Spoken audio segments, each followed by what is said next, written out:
Usa ka pagtuo, usa ka tingog, usa ka katawhan.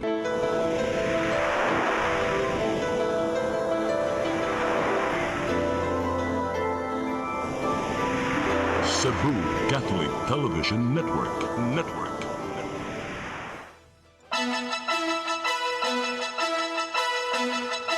Uluhan sa mga balita sa Sayri 47. Task Force nga musubay sa mga anomalya sa 2019 Southeast Asian Games sa Pilipinas, giumol. Mga empleyado sa Pag-ibig Fund nga tagadakbayan sa Talisay na aksidente sa Negros Oriental, usa patay. Samtang babae nagpakaroon ingnong makililimos, apan na maligya og drugas, gisiko. Nursing aid nga nalambigit sa online prostitution, nadakpan.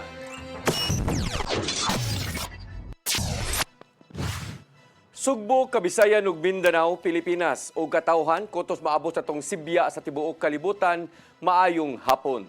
Live kita karon sa CCTN Channel 47 ug kini ang tulumanon sa nag-unang kasayuran nga angay natong masayran. Sa nga ni Attorney Danica Caballes Tikling, ako si Dennis Tabar ug kini ang Sayri 47.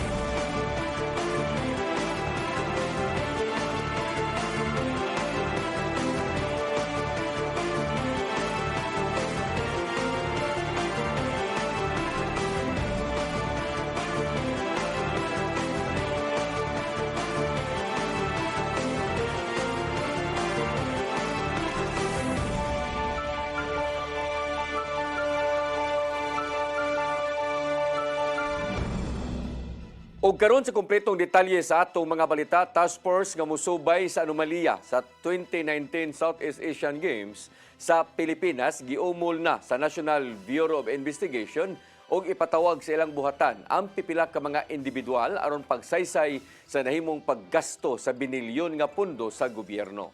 Ang kasayuran ihatod ni Gian Navarro. Giumol sa National Bureau of Investigation ang Task Force Cash Cow nga musubay sa gingong mga anomalya natong 2019 Southeast Asian Games sa Pilipinas.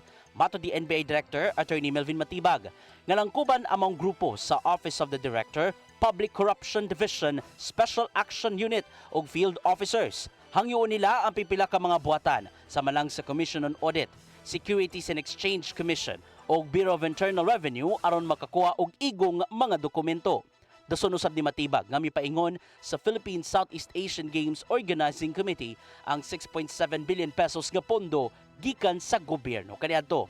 Giduso nila ang sabina ngadto sa 7 ka mga tawo aron sukit-sukiton ang posibleng kalambigitan sa pagpatuman sa pipila ka mga proyekto nga may labot ang dakong sporting event. Mupatimaw ang mga witness sa ilang buhatan sa Lunes ug Miyerkules aron sa ilang pagsaysay. Kini ang nimong lakang sa NBI may tungod sa gihimong investigasyon sa mga questionabling proyekto nga may labot ang SEA Games diin nimong host country ang Pilipinas natong 2019. Gituyo kini nilang Matibag human nakakuha og dugang pang mga dokumento ug ubang pagpamatuod kung giun sa paggasto ang dakong pondo sa gobyerno ngadto sa mong kalihukan. Lakip sa ilang subayon ang mga questionabling procurement o pagpatuman sa mga proyekto taliwa sa binilyong pundong giandam sa kagamhanan. Gian Navarro, CCTN News. Buot sa Ombudsman nga mopahigayon og preliminary investigation. Batok nila ni Leyte Representative Martin Romualdez kanhi Kongresista Saldico ug uban pa.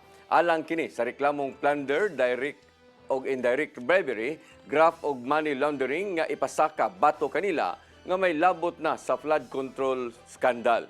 Gihimo nga subject sa investigasyon sa Ombudsman sila si Ko og Romualdez human gipasinginlan nga nalambigit sa questionable nga proyekto sa gobyerno. Daan na nga gitataw sa Ombudsman nga sugdan kini sa pasyonang investigasyon o napahingpit nga pasakaan og kaso ngadto sa korte.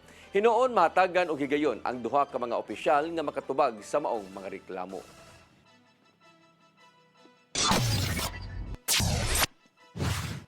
Moabot sa 70 milyones ka pesos ang igahin alang sa rehabilitasyon sa mga traffic lights sa syudad sa Mandawi. Dugang duha ka mga intersection ang usab ang pagbutangan og traffic light. Ang kasayuran ihatod ni Mary Rose Sagarino. Dugang duha ka intersection sa syudad sa Mandawi ang pabutangan og traffic light mao ang Uano Avenue ug Mantawi Drive sa Barangay Gazo ug sa Daan City Seno ug Mantawi Avenue duol sa Hall of Justice. Ang pagbutang og traffic light subay sa gidaghanon sa natalang aksidente sa maong intersection o gidaghanon sa mga sakyanan nga nag-agian. Kuan mga road crashes unya naa sad tay mga a significant number of mga fatalities sa accidents diha. So mao ginay atong gitagaan og pagtagad una, but nevertheless katong uban nga mga intersections doon na po tay mga plano. Gitarget nga ma-instalar kini karong tuiga o kasamtangang ana-ana sa procurement process. Nagkantidad kini og 15 milyones pesos. Samtang giplano usab nga pang-ilisan ang mga karaan nga traffic light, gibara-barang moabot sa 60 milyones pesos ang gikinahanglan. Busa gisabutan nga anam-anam nga ipatuman ang rehabilitasyon. Depende lang sa gravity sa kuan gipa-identify naman na nato sa atong supplier kung asa di pinaka-grabe nga kanang pinaka una ginato nga kanang i-rehab. Sumo nga kompletong mabaguhan ang traffic light sa mga intersection sa tuig 2028. Mary Rose Sagarino, CCTN News. Umulon ni Cebu City Mayor Nestor Archibal ang Technical Working Group alang sa Cebu City Multi-Sectoral Advocacy and Prevention. Kini aron palig-unon ang mga inisyatiba batok sa ginadiling drugas ngadto sa kabalayan ug kabarangayan. Matod ni Archibal nga gikinahanglanon ang collaboration tali sa LGU, kapulisan, PDEA ug uban pang mga sektor sa kampanya batok sa drugas. Gisubay sa City Anti-Drug Abuse Council ang kasamtangan nga mga inisyatiba nga gihimo nga may labot sa ilang kampanya.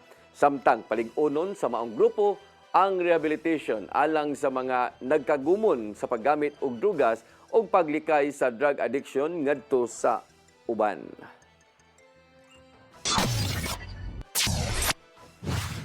Migahin ang Cebu Provincial Government og 20 milyones ka pesos alang sa mga kalihukan sa founding anniversary karong Agosto. Mas ubos kini nga budget itandi sa 25 million pesos nga gigahin sa miaging tuig aron himuon ang nagkadaiyang mga kalihukan lukop buwan. Sugdan ang founding anniversary sa usa ka agriculture fair gikan sa Provincial Agriculture Office, medical ug surgical missions ug uban pa. Himuon usab ang State of the Province address ni Governor Pamela Baricuatro karong Agosto 31.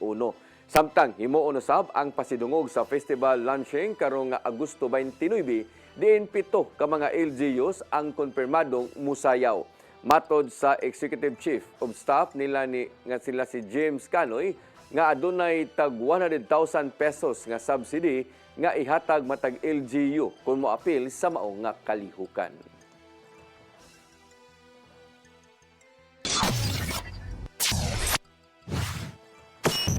Mosunod, mga empleyado sa Pag-ibig Fund nga tagadakbayan sa Talisay na aksidente sa Negros Oriental. Usa, patay. Kana ug daghan pa mga balita sa pagbalik sa Sayri 47.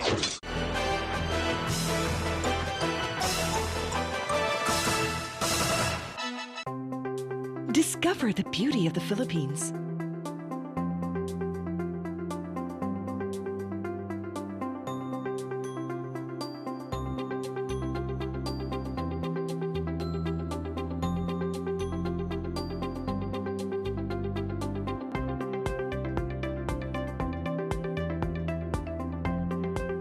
With Philippine Airlines, the country's flag carrier.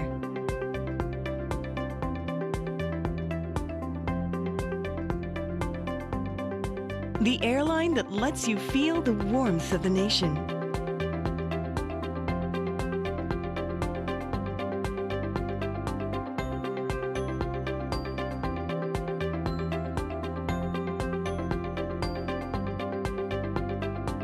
Mabuhay!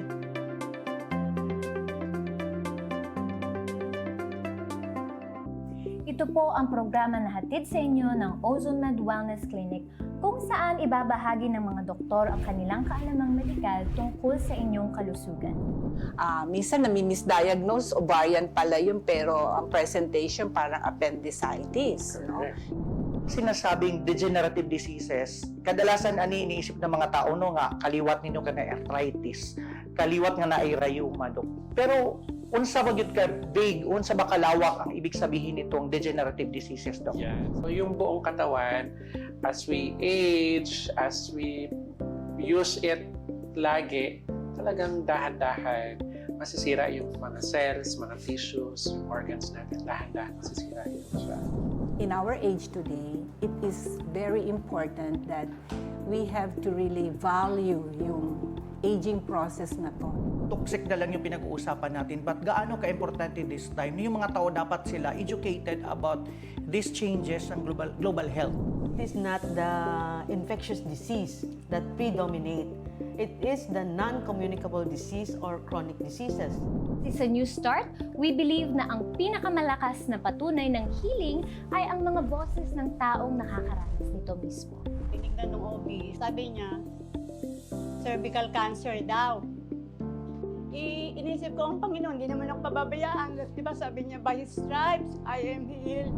Ozone Med Wellness Clinic New Start. Mapapanood every Saturday, 8 to 9 a.m. Og ang replay airing matag Miyerkules 1:00 hangtod 2:00 sa hapon. Dinhilang sa CCTN Channel 47.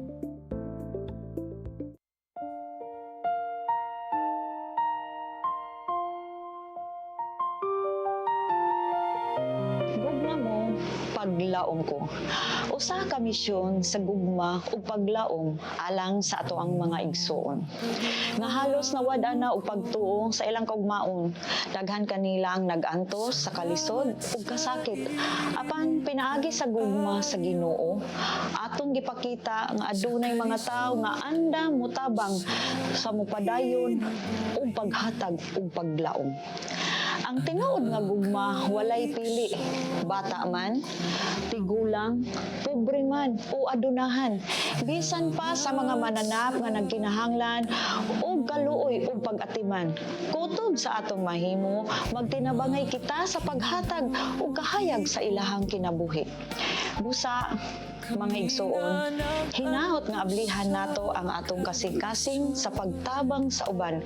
Ang inyong gamay nga tabang mahimo ng dako nga paglaom alang sa nanginhanglan. Kamo mahimong instrumento sa gugma o panalangin sa Ginoo. Kini ang programa nga Gugma Mo, Paglaom Ko.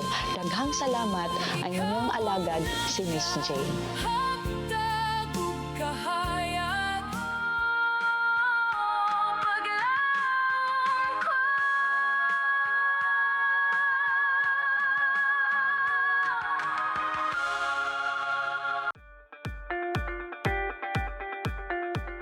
Congratulations! Nunito Tatay Dodong A. Lamchua, awarded as Cable TV Maverick, Father of Cable TV in the Philippines, given by Philippine Cable and Telecommunications Association Incorporated, PCTA, from Phil Products Group of Companies.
Marcelo Briones Fernan, nataw sa siyudad sa Subo niadtong October 24, 1927.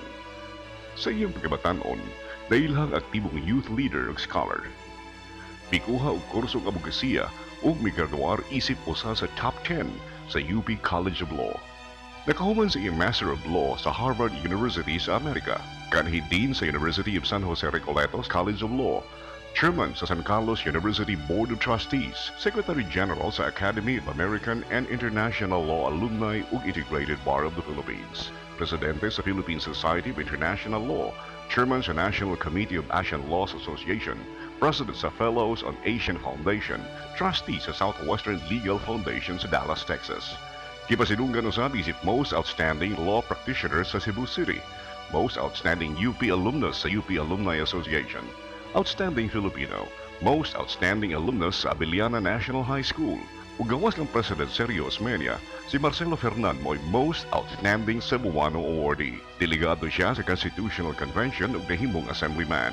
Natudlong ika-19 nga Chief Justice sa Philippine Supreme Court, napiling senador ug nahimong Senate President niadtong 1995 hangtod 1999. Si Marcelo Fernan may panaw niadtong Hulyo 11, tuig 1999. Siya mo'y nag-inusarang Filipinong nahimong panguo sa duha ka sanga sa pangagamhanan, ang Judicial ug Legislature. Isip Chief Justice ug Senate President Marcelo Fernan. Karmo sa Subo, Cebuano ni.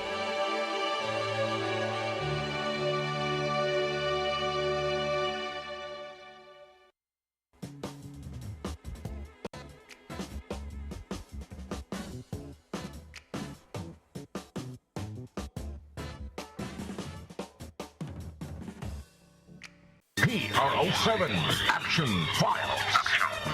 Mga panghitabong naglambikit sa katawan, ihatagan ng aksyon o kasulbaran sa kapulisan.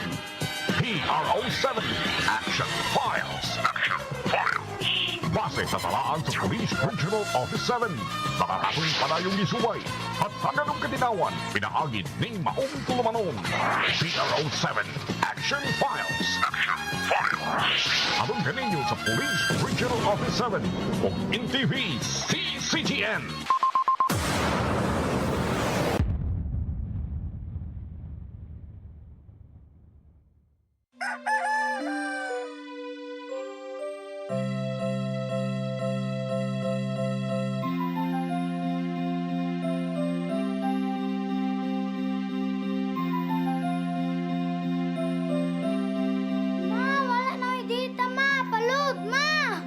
Sorry ma'am, na-late ko. Nangita pa mong gusto para internet sa kong anak, ma'am. Ay, wala na yung problema. Pag sinisibo. Sinisibo, sinisibo. For your internet connection. And for the signal of your cable TV. So fast and straight, that transmission to your home. Sinisibo. Sinisibo, Sinisibo offers you to have fiber optics.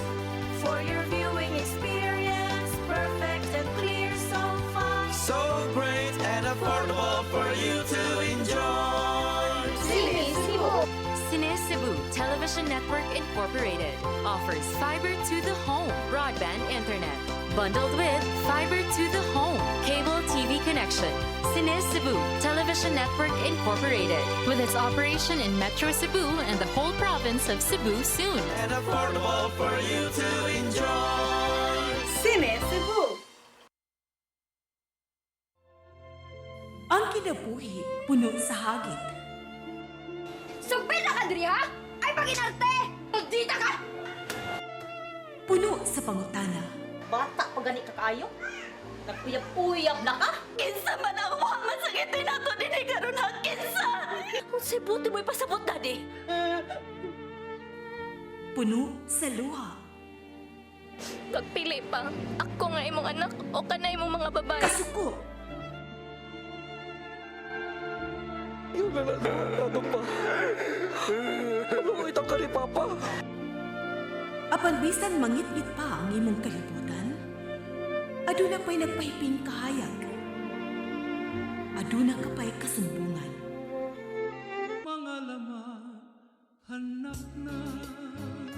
Dear Tatay, Tunog na unlot na.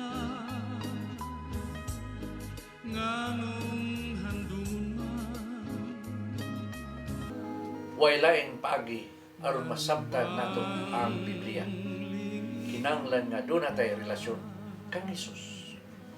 Hangtod sa layan natong panaguban, daghang salamat. Shalom. tunog na unlod na.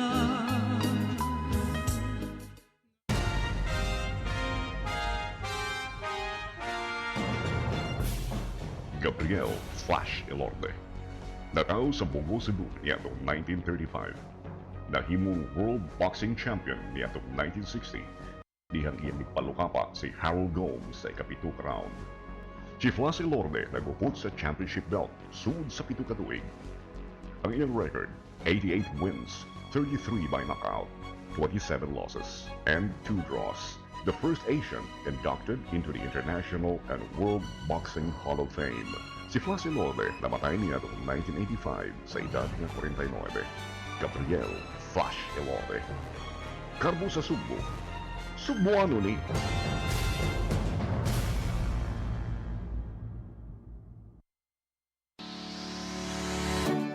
Looking for the best internet deals in Negros Oriental? Phil Products Negros is here to bring you fast, reliable, and affordable internet with plans made just for you. For as low as 899 pesos per month, enjoy speeds of 50 Mbps, perfect for streaming, working, or studying from home. Need more speed? No problem. Get 100 Mbps for just 1,199 pesos. 150 Mbps for only 1,499 pesos, or our fastest plan, 400 Mbps for just 2,399 pesos per month. Plus, you can add over 100 cable TV channels to your internet plan for just an additional 100 pesos per month. That's entertainment and lightning fast internet all in one. Enjoy no installation fees and start today with a 1,000 peso customer deposit. Call us now or visit our website to sign up with the Phil Products Negros. You get internet that's affordable, reliable, and local. Phil Products Negros, bringing you closer, faster. Call us at 0917-631-5240 or visit our website www.philproductsnegros.net or our Facebook page, Phil Products Dumaguete. Subscribe now!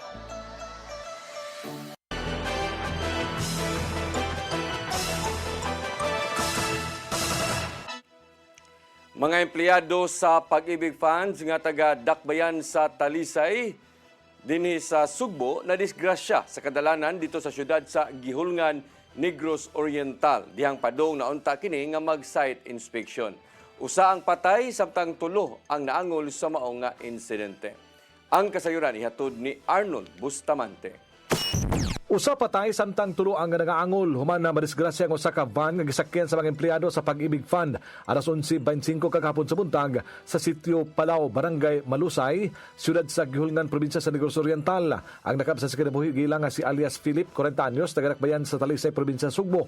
Ang mga nangaangol mo silang alias Christian, 32 anyos, taga Dakbayan sa Dumaguete, alias Justin, 28 anyos, taga San Roque, Talisay, ug ang driver nga si alias Jesus, 59 anyos, taga Dakbayan sa Talisay. Sa investigasyon sa kapulisan sa Dakbayan sa Gihulngan nga sa wala pa mahitabo ang aksidente, ang mga biktima gikan kini sa syudad sa Dumaguete o mibiyahe kini paingon sa Gihulngan alang sa himuon nga site inspection. Human sa gimong site inspection, mopaingon unta sila sa lungsod sa Villahermoso alang sa lain na usab nga site inspection apan pag-abot sa sitio Palao, Barangay Malusay sa Gihulngan, na aksidente kini. Matod sa driver sa van nga samtang nagdagan sila, kalit lang nga wala mopaak ang brake sa sakyanan sa dihang naa sila sa kurbadahon nga karsada. Tungod ang nagipahibaw sa driver ang ihabang nga sakay nga wala na mopaak ang ilang brake apan si alias Philip nga naa sa front seat naglingkod ang misuway unta kini sa pag-ambak apan wala ni makagawas. Nangabangga sila sa punuan sa lubi ug binahos pa kini pagkabangga sa punuan sa Jimelina sa kilid sa karsada.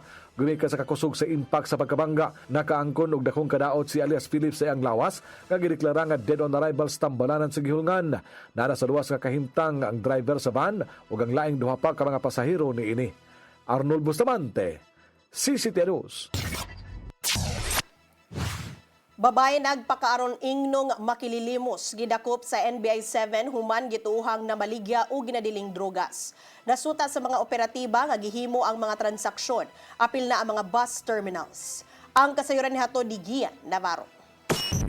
Gitanggong sa National Bureau of Investigation 7 ang usa ka babae nga nagpakaron ingnog makililimos apan na maligya diay og drugas ato sa buy-bust operation sa barangay Sambag 1, Dakbayan sa Sugbo. Giila ang dinakpan si Salome Villarino ug nagpuyo sa barangay Kiyot Pardo sa susamang syudad. Matod sa supervising agent nilang si Attorney Wenceslao Galendez, nga gihimo ni Villarino ang maong illegal nga transaksyon sulod sa saka abandonadong gasolinahan nga nimutang sa barangay Sambag 1 ning syudad.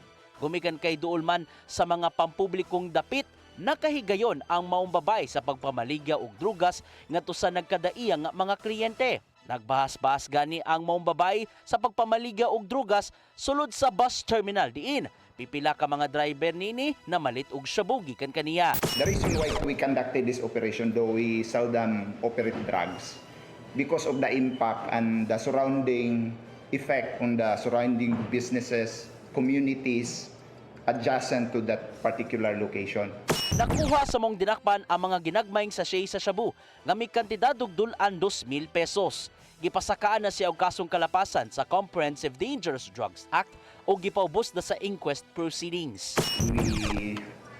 We were reached out by a bus company already, so we are doing follow-up operation soon, or case build up also. Yang punusab ni Villarino among binuhatan dala na sa hilabihang kalisod. Tungod nini, misaad siya nga dili na muusab sa illegal nga matang sa negosyo. Sayang ko ang driver tawag. Tawag ra. Magkita lang mi. Tawag sila. Kuan, dili sa niyo kuan, di sa. Kung tungod usab nini, nagigalayo na ang kadagkuan sa South Bus Terminal ngadto sa Philippine Drug Enforcement Agency 7 alang sa dugang pang mga lakang aron pahugtan pa ang pagpakigbatok sa drugas sa sulod. Matud sa terminal manager nilang si Ahmed Quizon nga gwardyado ang palibot sa bus terminal ug adunay mga CCTV cameras nga nagbantay sa sulod. Lakip usab silang himuon mao ang surprise drug test ngadto sa mga bus drivers. Gian Navarro, CCTN News. Mental health hotline gikatakdang ilunsad sa syudad sa Mandawi. Mga personnel gibansay ubos sa National Center for Mental Health. Ang kasayuran ni hatod ni Mary Rose Sagarino. Gikatakdang ilunsad sa syudad sa Mandawi karong Setyembre ang mental health hotline aron maghatag og tabang sa mga individual nga adunay kabalaka sa ilang mental health. Ang paglusad gitumong sa Setyembre aron mahiuyon sa pagsaulog sa Suicide Prevention Month ug sa mga kalihukan alang sa Mental Health Month. Ang mga mo-counseling ug modawat sa tawag gibansay sa mga personnel sa National Center for Mental Health. Ang hotline kabahin sa tubag sa syudad sa nagkadaghang kabalaka kabahin sa mental health ilabi na sa mga kabatan-unan ug aron daling matawagan sa mga residente nga nanginahanglan og tabang. So dako po na ikatabang kay mao naman na issue karon social media, di ba? Mga batan-on, na distress, na pagay kadungog man tag violence of the past weeks, no? Tungod ana mangina nga mga issues of mental health. So hopefully Mandawi is one of those LGUs nga mag-una na nga concept na maano na hotline. Pangunahan sa Mandawi City Substance Abuse and Mental Health Services Office ang pagpatuman sa programa. Din ang mga psychometrician niini nabansay na sa pagdumala sa distress calls o paghimo sa initial nga assessment sa mga mutawag. Mary Rose Sagarino, CCTN News. Gipahibaw ni Dumanhog Mayor Efren Gungon Hika nga nakuha na niya ang plaka sa iyang motorsiklo dito sa Kauluhan kagahapon. Unang mipahibaw si Hika nga anaa siya sa Kauluhan kay gawas nga motambong siya sa State of the Nation address konsona sa Lunes. Iya sab kuhaon ang iyang plaka. Sa nasayran sa nga ni adtong Hulyo 19, nakabangga ang mayor ug usa ka tourist van human giingong ni counterflow sa U-turn slot diha sa National Highway sa Barangay Pakigne, lungsod sa Minglanilla. Nakaani ang maong hitabo og pagsaway gikan sa publiko human nakit-an nga walay plaka ang gimaneho niining motorsiklo. Ang lisensya ni Hika gipaubos gihapon sa 90-day suspension sa Land Transportation Office. Pasabot nga dili kini pwede mag-drive.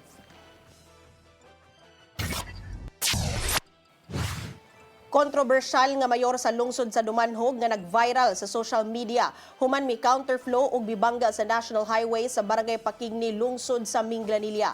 Mi bisita sa buhatan sa Highway Patrol Group 7.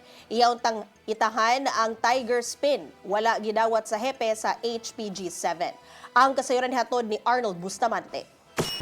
Personal nga bisita ang kontrobersyal nga mayor sa lungsod sa Dumanhog nga si Mayor Efren Gotrano Gungunhika sa buhatan sa Highway Patrol Group 7 aron iyang isurrender ang iyang Tiger Spin nga iyang nakuha sa iyang pagpaubos sa Executive Riders Training Course sa maong ahensya. Kini man nga nag-viral ang iyang video sa social media nga nagmaneho siya sa iyang bag-ong big bike nga mi counterflow sa National Highway sa Barangay Pakimni sa lungsod sa Minglanilla ug mibangga sa U-turn nga tourist van niadto nga Domingo sa buntag. Matod sa mayor nga ang maong hitabo iya kadtong giangkon nga iyang kasaypanan ug walay laing mabasol kun dili siya lang iyang ginugang aron dili maduhig ang imahen sa iyang mga kaubang Tigers nga nagtinarong sa paggamit sa karsada. Lagip na ang mga personal sa HPG nga mahinungdan nga nakahukom siya nga muhawa na lang isip sakop nining grupuha. Ang kaning nabuhat nako nga sayop pag counterflow, ako ara gyud kining sayop. Dili apil ang organisasyon, wala in tao apil ni ini, wala in tao nakasa ni ini, kundi ako ra yun. Giunungan si Hika sa mga classmate ng mga Tigers ngadto sa buhatan sa HPG.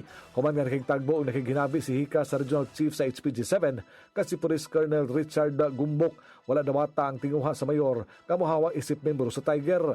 Gumikan ini, nagpasalamat siya sa gihatag nga laing higayon nga mahimong sakop sa mga grupo. Ang iyang sayop nga nahimo matod ni Hika, himo niyang advokasya ug moorganisasya sa mga kaubang riders aron tabangan sila nga tudluan unsa sa pagmaneho sa motorsiklo sa luwas nga paagi.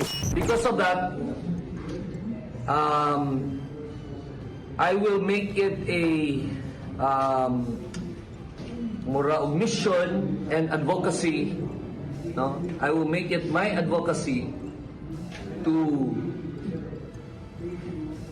be or to organize and to really help, no, my fellow riders, not just members of Tigers but the riding community, no, to help them become safe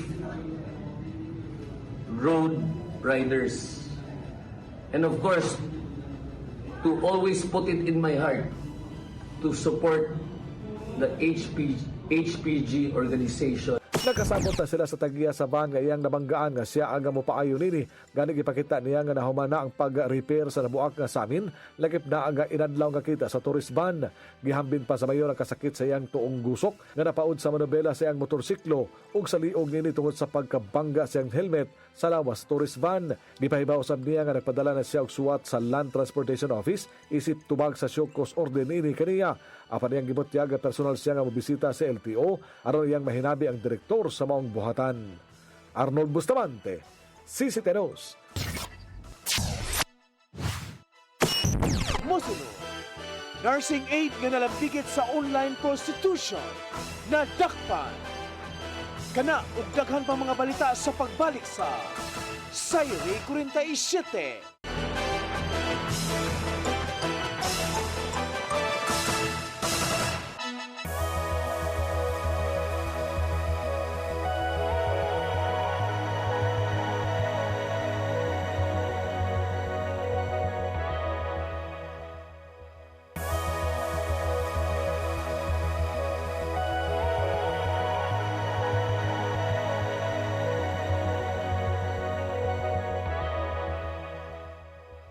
PRO7 Action Files.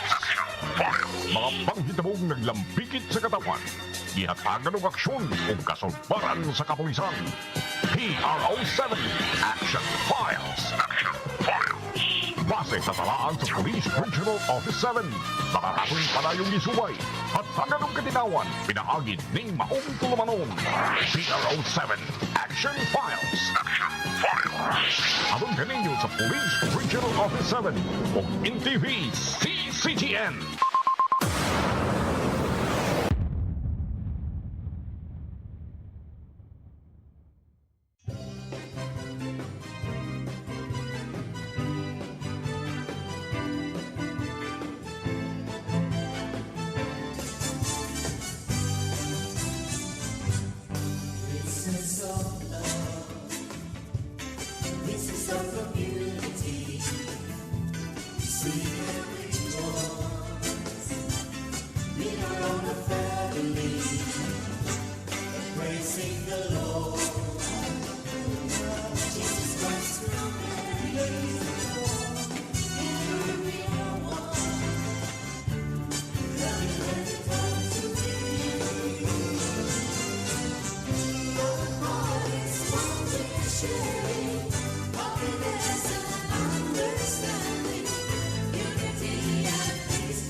I am the God that healeth thee. I am the Lord, your healer.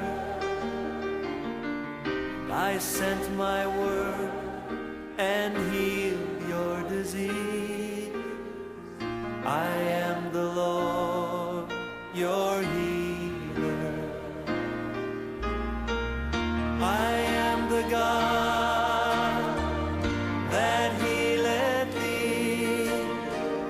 I am the Lord, your healer. I sent my word and healed your disease. I am the Lord, your healer. I am the God that healeth thee. I am the Lord, your healer. I sent my word and healed your disease. I am the Lord, your healer. I am the God that healeth thee. I am the Lord, your healer.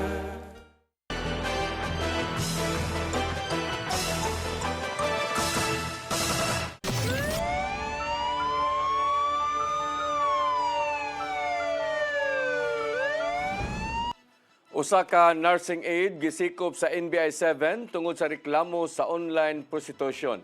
Suspect niangkon nga iya kining nabuhat tungod kay wa siya lingaw. Ang kasayuran ihatod ni RV Veloso. Usa ka nursing aide nga nagnegosyo og mga buwak ang nasikop atol sa entrapment operation sa National Bureau of Investigation kun NBI-7 subay kini sa reklamo sa online prostitution. Ang suspect mao ang 36 anyos nga nailang si alias Eddie, lumad taga Cagayan de Oro City. Subay sa gihimong investigasyon sa NBI-7, giingong nagpakaaron ingnon nga nag-operate og usa ka massage service si Eddie diha sa social media nga dunay page names nga Habal-Habal Cebu Riders, Mamayutay sa Cebu ug LGBTQ Cebu. Matud ni Agent Maria Contessa Lastimoso sa NBI-7 nga moabot sa 4 ka mga reklamo ang ilang nadawat. Hinungdan nga mihimo sila og 2 ka adlaw nga surveillance ug pagsusi labot niini. Gidugang ni Lastimoso nga active ang maong pages tungod kay daghang mga turista ug mga pasahero nga gustong mangutana kabahin sa biyahe. Apan imbis nga biyahe sa usa ka habal-habal driver. So when we interviewed the arrested person, actually they started off during the pandemic year and he has been coming here regularly for clients. But of course, it is always guys a massage service, but the massage has extra services, so he would even explain to some extent, yeah, he would be doing naked massage, sexual massage, the new massage. So we're showing you here part of evidence, the oils that he has used. But whenever you avail these services, you have to be completely naked, and he will be completely naked. Giingong nagsugod ang maong pamaagi ni adto pang panahon sa pandemya sa 2019, hinaagi usab niini sa home service. Ang hilot, duna sab kini extra service. Gawas ni ini, giingong mag-video sab ang suspect sa mga panghitabo sa iyang serbisyo o giingong i-blackmail ni ini ang mga kliyente. Hulgaon kini nga i-post ang video kung dili gani mo hatag og kwarta. Gihimo sa buhatan ang surveillance pinaagi sa undercover ni ini ug didto nahibaw-an ang mga serbisyo sa suspect, mga packages ug mga hubo nga hulagway. Butang kini nga gihimakak sa suspect. Matud niya nga magbalik-balik lamang siya sa Sugbo tungod mangumpra siya og mga buwak alang sa iyang negosyo. Apan iyang giangkon nga kun wala siya lingaw, manghilot siya ug giingong nakakaton siya sa pagpamasahe tungod kay duna siya spa kaniadto. Ma'am, nag-send lang po kong picture man pero umintrog ka na sa video, wala ko yung video nga namin gibuhat. Mga usual sa imuhang customers unsa man? Laki, bayi, unsa man? Talagsa lang babae ma'am, sagara man kay lalaki pero occasion lagi naman di na always good man, promise. Tungod ni ini mag-atubang ang suspect og kasong may kalapasan sa Section 4C1 sa Republic Act 10175 o ang Cybercrime Prevention Act of 2012. Subay ni ini nanawagan ng NBI-7 sa mga admin sa naasoy mga social media pages nga makig-alayon usab sa buhatan. RV Veloso, CCTN News. Gisugdan sa Department of Agriculture 7 ang hybrid rice model farm ngadto sa 5 ka mga lungsod sa lalawigan sa Bohol. Ipatuman sa 500 ka ektaryang luna ang hybrid nga matang sa pagpananom og humay. Lain-laing matang sa pag-atiman sa kahumayan ang ipatuman sa maong hybrid rice model farm.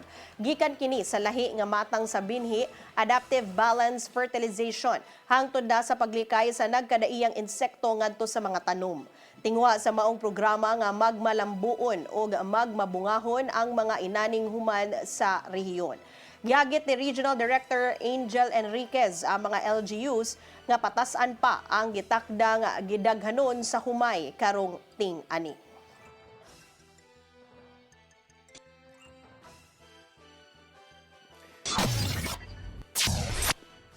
Samtang sa laing balita, Department of Social Welfare and Development, kundi is WD7, nagpabiling bukas sa mga sugyot aron mas mahapsay ang walang gutom kitchen dinhi sa Sugbo. Giyahuag nila ang publiko nga motabang usab sa pag-serve o pagkaon isip mga volunteers. Ang kasayuran ni hatod ni Gian Navarro. Gipatuman sa Department of Social Welfare and Development 7 ang anam-anam nga mga kabaguhan aron mas muhapsay pa ang walang gutom kitchen sa Sugbo karong usa ka buwan ng abli ngadto sa mga gipanggutom. Tungod kini sa mga nakuhang feedback gikan sa mga kabus, food poor individuals ug ubang gialagaran sa mga proyekto. Adunay kidimil ang walang gutom kitchen aron makakaon ang mga bata og saktong gidaghanon sa sustansyadong pagkaon. Kini aron mas mudaghan pa ang mga makakaon gikan sa kaniadtong 250 meals nga kayang iserve matagting kaon. Matod ni Regional Director Charlene Marie Lucero nga kadaghanan sa mga nakapaymos sa walang gutom kitchen nakauyon ra usab sa dekalidad ug luwas nga matang sa pag-serve sa ilang pagkaon. Mao padayonon sa DSWD7 ang pagpalambo sa maong kusina sanglit bukas gihapon sila sa mga sugyot gikan sa ubang mga nakakaon na. So ako gipa-interview unsa may reason ngano silang dili satisfied of the 250 plus.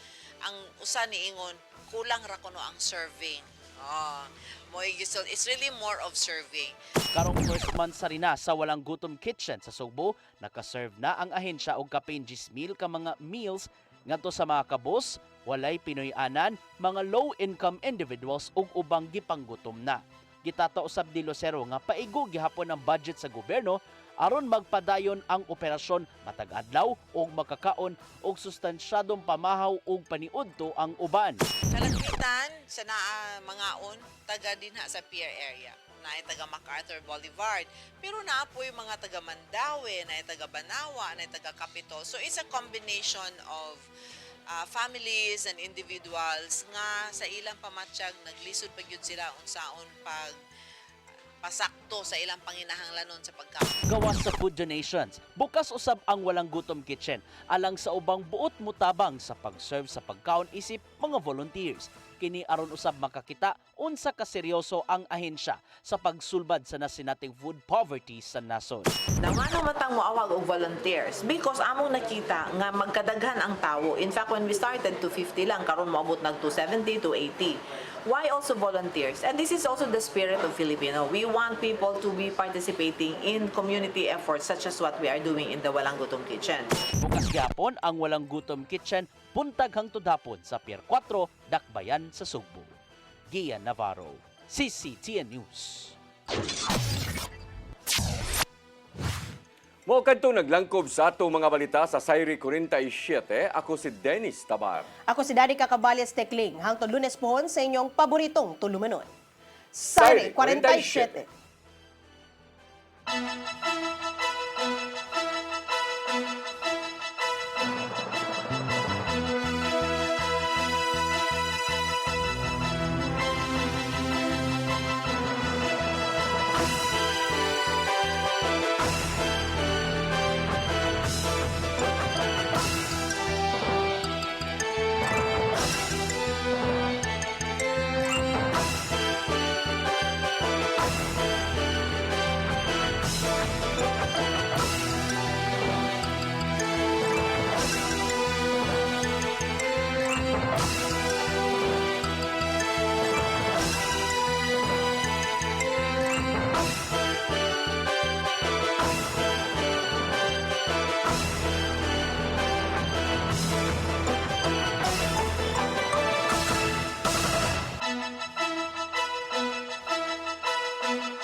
your song.